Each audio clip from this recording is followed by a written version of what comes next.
মাৰ্ঘেৰিটাৰ লিডুত সদ্যজাত নৱজাতকক উদ্ধাৰ লিডুৰ ৰদগাঁৱৰ এঘৰ মানুহৰ বাৰীত উদ্ধাৰ কৰা হৈছে সদ্যজাত নৱজাতকটি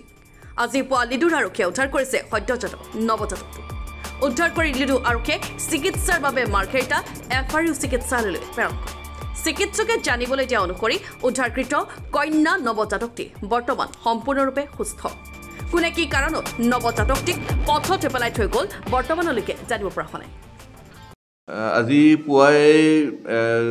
স্থানীয় পুলিচ প্ৰশাসনে এটি নৱজাত শিশু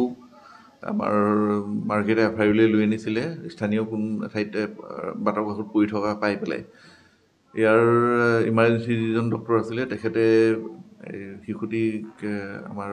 লেবাৰ ৰুমলৈ পঠিয়াই দিলে মানে তেওঁৰ মানে অৱস্থাটো খুব বেয়া কণ্ডিশ্যনত আহিছিলে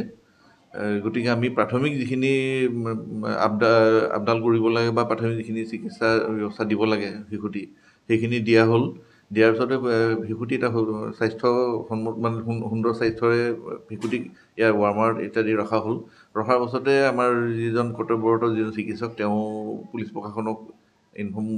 কৰিলে আমাৰ যিটো নিয়ম মতে তেওঁলোকে যদিও লৈ আনিছিলে আমাৰ নিয়ম মতে তেওঁলোকক পুনৰ সেইটো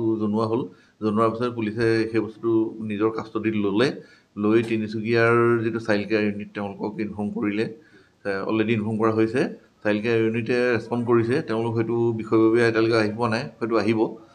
গতিকে গোটেই সমগ্ৰ বিষয়টো ইতিমধ্যে পুলিচৰ আমাৰ স্থানীয় পুলিচ প্ৰশাসনৰ আণ্ডাৰ কণ্ট্ৰলতে আছে আমাৰ তেনেকৈ কৰিবলগীয়া তেনেকৈ নাই আমাৰ প্ৰাথমিক চিকিৎসাকে নিদি আমি তেওঁলোকক হস্তান্তৰ কৰিছোঁ কন্যা বুলি আমি গম পাইছোঁ কন্যা মাৰ্ঘেৰিটাৰ পৰা বিদু বৰা ৰিপৰ্ট N24 আছাম